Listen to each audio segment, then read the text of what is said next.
berkenan kepadanya. Apabila ia jatuh, tak sampai tergeletak, sebab Tuhan menopang tangannya. Tangannya,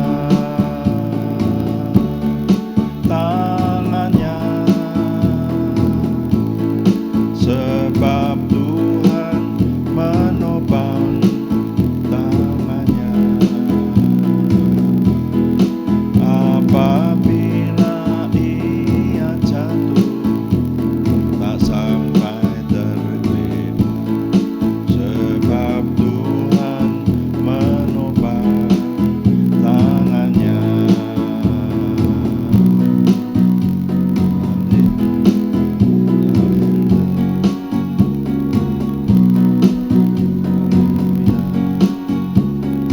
Tuhan menetapkan langkah-langkah saya, bab hidupku berkenan kepadanya.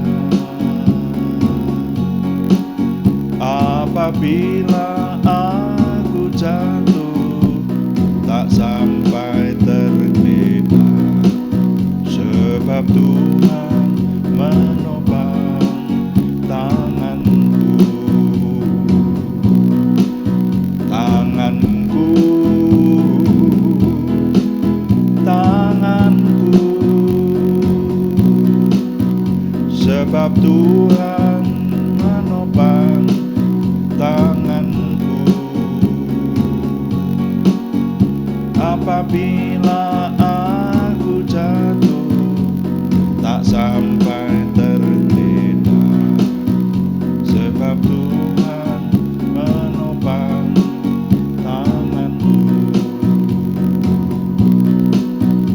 Sebab Tuhan menopang tanganku.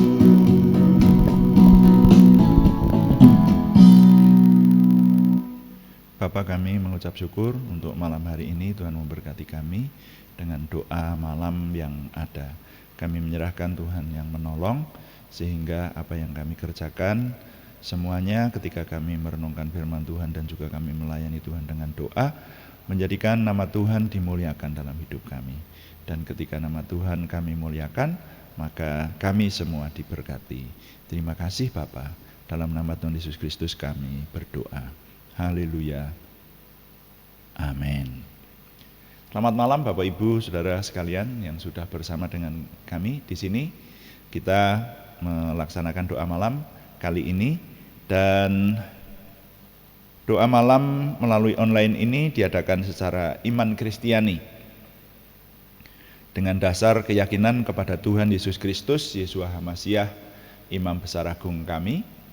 Firman Tuhan yang didokumentasikan dalam kitab suci Perjanjian Lama dan Perjanjian Baru menjadi pegangan kami.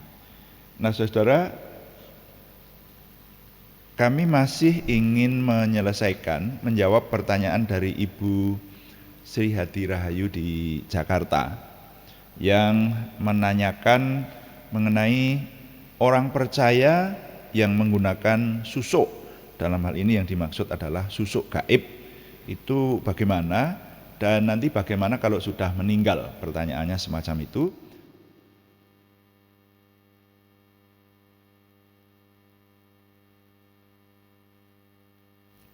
Ini adalah jawaban yang ke-7 saudara ya. Jadi sudah 7 kali doa malam kita menjawab pertanyaan dari Ibu Sri Hadi Rahayu. Kali ini judulnya umat beriman menggunakan susuk gaib, ya seperti yang ditanyakan. Nah, saudara-saudara sekalian, mari kita membaca lebih dahulu Matius pasal yang ke-7. Matius pasal yang ke-7, kita akan baca mulai ayat 15. Ini pengajaran Tuhan Yesus. Matius pasal 7 ayat 15, saya baca untuk kita sekalian. Waspadalah terhadap nabi-nabi palsu yang datang kepadamu dengan menyamar seperti domba, tetapi sesungguhnya mereka adalah serigala yang buas. Dari buahnya lah kamu akan mengenal mereka. Dapatkah orang memetik buah anggur dari semak duri atau buah ara dari rumput duri?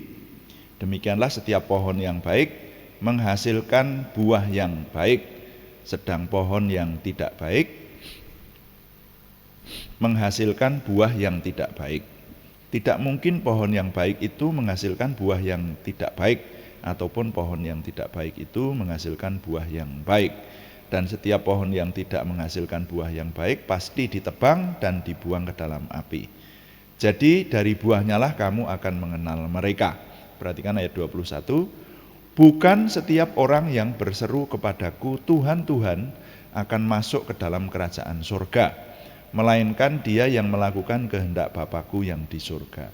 Pada hari terakhir banyak orang akan berseru kepadaku, Tuhan, Tuhan, bukankah kami bernubuat demi namamu dan mengusir setan demi namamu dan mengadakan banyak mujizat demi namamu juga?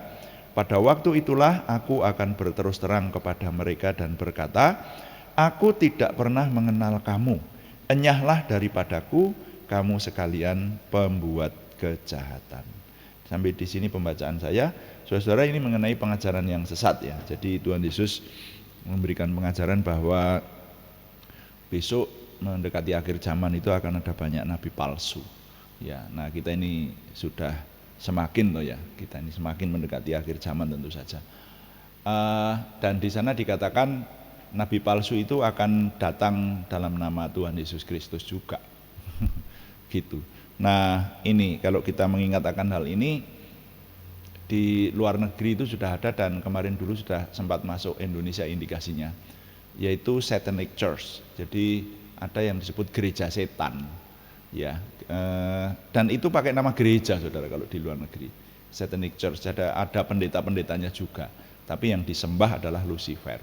Nah semacam itu. Jadi kita harus hati-hati, dan sekarang ini hal-hal semacam itu masuknya jadi halus sekali. Nah itulah. Nah sehingga ketika Bu Sri Hati Rahayu mempertanyakan mengenai susuk gaib ini ya, hubungannya dengan orang percaya, apakah orang percaya boleh menggunakan susuk gaib? Kemarin sudah kita jawab, jawabannya tidak boleh. Ya, kenapa? Karena kalau kita mengkritisi gaib, yang gaib itu kemarin kita kritisi ada 3 hal ya. Jadi perbuatan gaib atau perbuatan, kalau di Jawa Tengah sering diistilahkan klenik seperti itu, perbuatan yang tidak umum ya, antara lain ini kalau kita bisa merenungkan sampai yang hari ini ada, itu perbuatan-perbuatan yang dinilai ajaib seperti itu, seperti memasukkan barang ke dalam tubuh manusia. Dan itu ada yang perbuatan gaib semacam itu, ada yang dari Tuhan. Kalau yang dari Tuhan itu misalnya kesembuhan, ya, orang buta didoakan dalam nama Tuhan Yesus Kristus bisa melihat, ya. Yang pernah saya saksikan itu orang lumpuh, saudara ya. Orang lumpuh datang bawa krek, itu didoakan di KKR, kreknya suruh buang dan pulang dengan berjalan kaki normal. Nah itu dari Tuhan yang semacam itu. Tapi ada yang dari roh jahat, saudara. Kalau yang dari roh jahat ini tentu saja bukan dari Tuhan. Hanya perlu hati-hati bahwa yang kemarin itu iblis bisa menyamar sebagai malaikat terang. Jadi orang yang dipakai, yang mau bekerja sama dengan kuasa kegelapan itu berkata ini dari Tuhan loh. Nah cara membedakannya dari Tuhan dan yang bukan dari Tuhan itu yang tidak mudah itu, saudara ya. Saudara yang mau memahami lebih rinci lagi bisa melalui jaringan pribadi ya. Tapi kalau di sini saya menyampaikan bahwa Tuhan yang kita kenal itu adalah Tuhan yang kita kenal dalam nama Tuhan Yesus Kristus. Itu saja. Nah, sehingga sebetulnya tidak sulit untuk memahaminya. Itu jenis yang kedua. Jadi perbuatan gaib yang kedua. Nah, sekarang perbuatan gaib yang jenis ketiga itu yang sulapan, ternyata tidak dibantu oleh roh jahat, tapi juga tidak dari Roh Kudus, tidak dari Tuhan, tapi itu tipu-tipu. Jadi orang-orang yang tidak mengetahui triknya merasa seperti itu perbuatan gaib. Sebagai contoh, memasukkan susuk ke tubuh manusia, nah ternyata benda yang bersangkutan itu tidak masuk sebetulnya, tapi hanya dengan trik tertentu sudah tidak kelihatan lagi.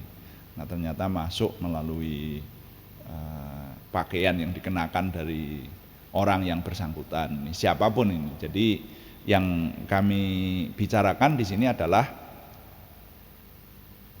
yang seperti itu, 3 jenis itu ya, yang dari Tuhan atau yang dari roh jahat atau yang tipu-tipu atau dari sulapan, seperti itu.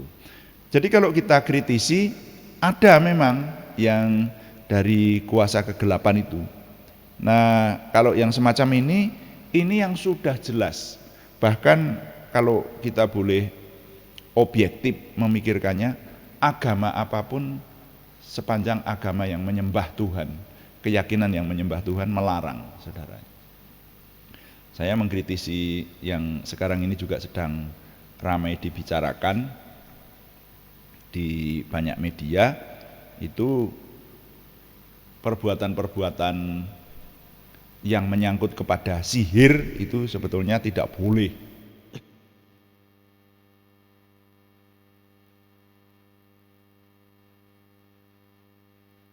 Yang menyangkut kepada perbuatan-perbuatan gaib yang bukan dari Tuhan, nah itu keyakinan apapun ternyata melarang. Nah, puji Tuhan, apalagi kita ya yang sudah jelas-jelas berpegang kepada Tuhan yang Maha Esa. Tapi ada juga orang beriman Kristiani yang menggunakan seperti itu. Nah, ya kalau itu ya dipersilahkan saja, tidak bisa dilarang. Artinya secara alkitabiah itu jelas tidak boleh ya, dan firman Tuhan melarang. Tapi kan sejak dulu Tuhan itu memberikan free will, atau sekali lagi kehendak bebas. Pada zaman Adam dan Hawa itu hanya diberi hukum jangan makan pengetahuan baik dan jahat, woh kuldi itu ya, di kitab lain disebutkan seperti itu. Tapi Tuhan tidak menggunakan remote control untuk Adam dan Hawa. Ketika mau mengambil itu sebetulnya kan Tuhan tahu, Tuhan Maha tahu. Tapi tidak melarang dengan menampel tangannya misalnya pada waktu Hawa mau memetik buah itu, dibiarkan saja karena ada free will yang diserahkan kepada, apalagi kepada kita masing-masing. Makanya sekarang ini kalau ada orang percaya yang menggunakan hal-hal gaib semacam ini, ya mungkin ada yang curi-curi, ada juga ya sudah dengan jelas kita pahami kalau sesuai dengan firman Tuhan, sesuai dengan Alkitab, yang menggunakan perbuatan gaib melalui kuasa kegelapan dilarang. Ya, jelas itu penyembahan berhala dilarang. Kemarin sudah kita telitilah yang itu. Nah, sekarang kalau secara khusus mengenai susuk ini, saudara ya. Mengenai susuk ini saya menerimanya kalau praktek pada zaman sekarang itu ya ini namanya perbuatan, termasuk perbuatan sihir, perbuatan yang bisa dilakukan tapi dengan bantuan kuasa kegelapan. Jadi jawabannya jelas tidak boleh. Nanti di firman Tuhan, sekali lagi saya berbicara atas nama iman Kristiani, saudara ya. Jadi sudah jelas kalau iman Kristiani itu melarang, tapi siapapun yang mau melakukan dipersilahkan, kan seperti itu. Yang dari iman Kristiani, Galatia pasal 5 ayat 19, firman Tuhan berbicara, perbuatan daging telah nyata, yaitu percabulan, kecemaran, hawa nafsu, penyembahan berhala, sihir. Nah ini sihir. Perseteruan, perselisihan, iri hati, amarah, kepentingan diri sendiri, percideraan, roh pemecah, kedengkian, kemabukan, pesta pora dan sebagainya. Terhadap semuanya itu kuperingatkan kamu seperti yang telah kubuat dahulu, bahwa barang siapa melakukan hal-hal yang demikian, ia tidak akan mendapat bagian dalam kerajaan Tuhan. Nah, jadi tadi di sana disebutkan salah satunya sihir. Jadi kalau melakukan sihir itu firman Tuhan berkata tidak mendapat bagian dalam kerajaan Tuhan. Saya rasa cukup jelas tuh ini. Kalau yang namanya tidak mendapat bagian dalam kerajaan Tuhan itu ya di zaman akhir nanti hanya ada dua tempat, yaitu tempat kemuliaan atau yang biasa disebut surga, atau tempat hukuman yang biasa disebut neraka. Nah kalau tidak masuk di kerajaan Tuhan atau tidak masuk di kerajaan surga, ya kemana lagi tempatnya. Nah ini firman Tuhan berbicara semacam ini dengan cukup jelas. Jadi saudara jangan salah, karena saya mengindikasi ada orang-orang yang tidak tahu. Saya diberitahu, dan kalau kita mendengar kesaksiannya salah satu rekan saya ya Pak Daud Tony itu menyatakan itu bahwa banyak majelis gereja yang juga melakukan hal-hal yang berupa gaib atau berupa sihir semacam ini. Nah ini firman Tuhan jelas di sini. Nah sekarang pertanyaan dari Ibu Sri Hati Rahayu juga mempertanyakan, terus nanti kalau mati bagaimana? Nah gitu. Nah kemarin sudah mulai saya jawab bahwa tegasnya mungkin yang dipertanyakan adalah kalau mati terus masuk surga atau masuk neraka, seperti itu. Kalau jelas, yang jelas banget gitu, tentu saja jawaban saya ya kita tunggu besok kalau kita sudah menghadap Tuhan pada waktunya. Itu kita melihat orang-orang yang main-main dengan susuk itu ya, itu nanti masuk surga atau masuk neraka, kan begitu. Kalau jawaban yang lebih tegas mesti melihat kenyataannya besok. Tapi yang bisa kita indikasikan adalah apa yang dijelaskan oleh firman Tuhan pada saat ini. Kita bisa meneliti dari firman Tuhan. Firman Tuhan menjelaskan bagaimana.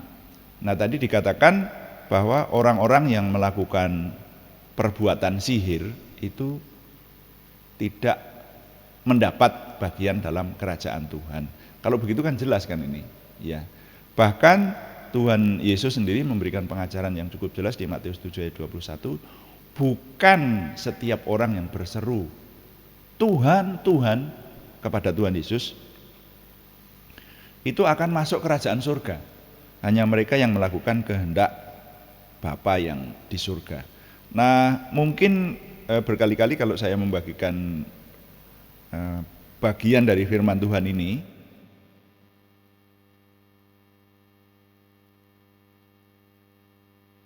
mempertanyakan, mereka berkata, loh katanya iman Kristiani itu bukan iman karena keselamatan, karena amal, ya. Kalau di keyakinan lain kan orang itu masuk surga, keselamatan itu diselamatkan oleh amalnya. Kalau semakin berbuat baik, dia nanti semakin terbuka kesempatan masuk surga dan upahnya lebih banyak, seperti itu. Nah, tapi kalau iman Kristiani tidak seperti itu. Kita diselamatkan oleh iman kepada Tuhan Yesus Kristus. Cukup percaya, sudah. Mengikut menjadi murid Tuhan Yesus yang baik, masuk kerajaan surga. Nah, ini berbeda istilah saja, tapi tetap penting. Karena begini, kalau kita mengandalkan perbuatan baik kita, tidak akan masuk surga. Perbuatan baik yang mana? Usaha manusia yang upahnya bisa masuk surga. Di seluruh kitab suci yang dipercaya oleh umat Kristiani tidak dijelaskan semacam itu. Cukup percaya kepada Tuhan Yesus Kristus, mengakui dia sebagai imam besar agung kita, maka kita akan memperoleh perantara, juru selamat, pengantara, imam besar agung kita untuk sampai kepada Tuhan. Nah sekarang ini menghidupi percaya itu loh. Jadi ketika kita berkata percaya, percayanya bagaimana? Kalau ada orang yang mengaku Kristiani tapi bukan murid Yesus, apa ada semacam itu? Ternyata banyak, saudara ya. Ya, kalau hidupnya tidak mencerminkan sebagai murid Tuhan Yesus Kristus yang baik, ya tidak mendapat bagian dalam kerajaan Allah tadi. Jadi firman Tuhan yang menegaskan hal ini ada beberapa tempat. Dan kalau menurut saya induknya di sini, di Matius 7 ayat 21 ini. Tuhan Yesus berkata, bukan setiap orang yang berseru kepadaku Tuhan, Tuhan akan masuk ke dalam kerajaan surga. Nanti di hari terakhir akan ada banyak orang yang berkata, aku sudah membuat mujizat demi namamu, kan aku sudah bernubuat demi namamu, dan juga sudah mengusir setan demi namamu. Nama siapa? Nama Yesus loh saudara. Tapi di hari terakhir Tuhan berkata, enyahlah daripadaku kamu sekalian pembuat kejahatan. Nah, jadi yang tidak masuk kepada kerajaan surga itu adalah mereka yang walaupun mulutnya mengaku Tuhan Yesus Kristus menjadi panutannya, tapi tetap berbuat kejahatan. Nah ini, pembuat kejahatan, cukup jelas kan di Matius pasal 7 ayat 23 itu saudara ya. Nah, pembuat kejahatan itu termasuk di dalamnya penyembahan berhala dan bekerja sama dengan roh jahat di dalam hidupnya. Nah itu, jadi kalau sudah jelas-jelas menjadi anak buahnya iblis, ya tidak akan menjadi anak buahnya Tuhan, tidak akan menjadi anak Tuhan kecuali bertobat, seperti itu saudara ya. Jadi dengan demikian maka saya mencoba sudah tuntas menjawab pertanyaan dari Ibu Sri Hadi Rahayu, bukan sekedar menjelaskan ya dan tidak, tapi dengan segala penjelasan dan meneliti firman Tuhan sedemikian rupa. Maka kalau pertanyaannya bagaimana dengan orang percaya yang menggunakan susuk, jawabannya orang percaya tidak boleh menggunakan susuk yang dibantu oleh roh jahat. Pertanyaannya, apakah ada susuk yang tidak dibantu oleh roh jahat? Minta maaf, penyelidikan saya atas firman Tuhan ternyata di kitab suci itu tidak pernah diberi contoh bahwa umat Tuhan perlu yang namanya susuk gaib. Tidak pernah ada contoh bahwa umat pilihan Tuhan, murid Tuhan Yesus Kristus itu dianjurkan menggunakan susuk gaib. Bahkan contoh aja tidak ada, dianjurkan tidak ada. Tidak pernah disinggung mengenai perlakuan itu. Jadi kalau itu tidak dijelaskan oleh Alkitab, ya sudah tidak kita lakukan. Karena apa? Rawan kepada kejahatan, rawan kepada jauh dari kehendak Tuhan ya. Mujizat-mujizat yang ada itu mujizat yang membangun, yang banyak itu kesembuhan. Nah itu ya, tapi kalau hal-hal gaib yang berhubungan dengan yang di surat Galatia tadi disebutkan perbuatan sihir, itu dilarang oleh firman Tuhan. Jadi orang percaya tidak boleh menggunakan susuk. Jawaban saya seperti itu, dan ini bukan sekedar jawaban saya, tapi kita sudah meneliti dasarnya firman Tuhan. Nah kemudian sekali lagi, nanti kalau sudah mati terus kemana? Jawaban saya resminya besok kita lihat. Kalau kita sudah sama-sama menghadap Tuhan, orang-orang itu ada di mana, tapi indikasinya firman Tuhan jelas berkata bahwa tidak semua orang yang menyebut Tuhan Yesus itu Tuhan akan masuk kerajaan Allah. Dan bahkan di Galatia yang kita teliti tadi, perbuatan-perbuatan semacam itu jelas disebutkan tidak mendapat bagian dalam kerajaan Tuhan. Nah jadi saya boleh menyimpulkan, ya jawabannya kalau orang yang melakukan susuk atau perbuatan apapun yang kaitannya dengan roh jahat, firman Tuhan berkata tidak pernah mendapat bagian dalam kerajaan Tuhan. Jadi saya berharap buat Ibu Sri Hadi Rahayu cukup jelas, dan dengan demikian maka saya mengakhiri rangkaian jawaban untuk pertanyaan dari Ibu Sri Hadi Rahayu di Jakarta. Terima kasih untuk pertanyaannya, sehingga mendorong kita untuk menyelidiki hal-hal yang cukup heterogen ya. Nah ini pertanyaan selesai, saya menunggu pertanyaan yang lain saudara, silahkan diajukan, dan sepanjang itu saya bisa merenungkan, menjelaskannya, mencari referensi, saya akan mencoba menjawabnya dalam setiap doa malam kita. Jadi nilai yang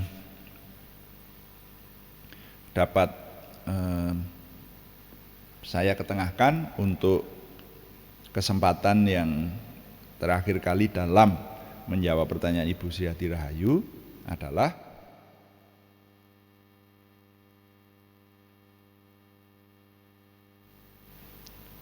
susuk gaib yang didukung oleh roh jahat bertentangan dengan Tuhan dan orang yang melakukannya rawan masuk neraka. Gitu. Jadi kalimatnya paling pas saya buat susun semacam ini. Susuk gaib yang didukung oleh roh jahat bertentangan dengan Tuhan dan orang yang melakukannya rawan masuk neraka. Tuhan dipuji, amin. Mari kita sekarang melayani Tuhan dengan doa, saudara-saudara. Kita akan kembali menyembah Tuhan, berkata, kuduskan tempat ini, kuduskan hati kami, untuk kami dapat berdoa dan menyembah. Dan kita akan menaikkan doa syafaat, termasuk mendoakan nama-nama yang dalam minggu ini masih harus didoakan kepada Tuhan. Haleluya,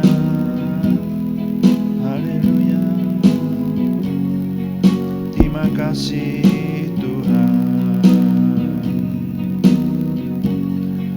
Kuduskan tempat ini untuk kami berdoa. Kuduskan hati ini untuk kami menyembah. Biar segala perkara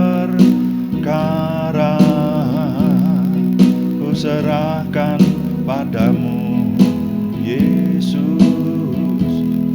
dan Roh Kudus bekerja membimbing kami semua.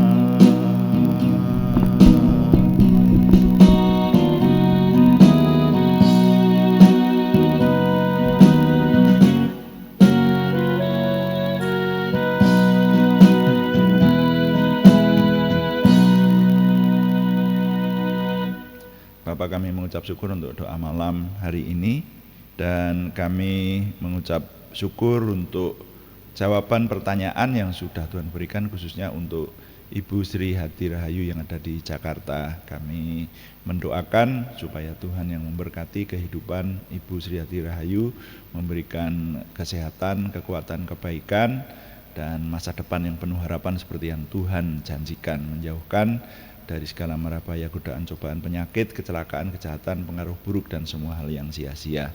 Terima kasih Tuhan memberikan bahkan juga kepada kami semua untuk dapat memahami hal-hal yang harus kami pahami dalam mengikut Tuhan.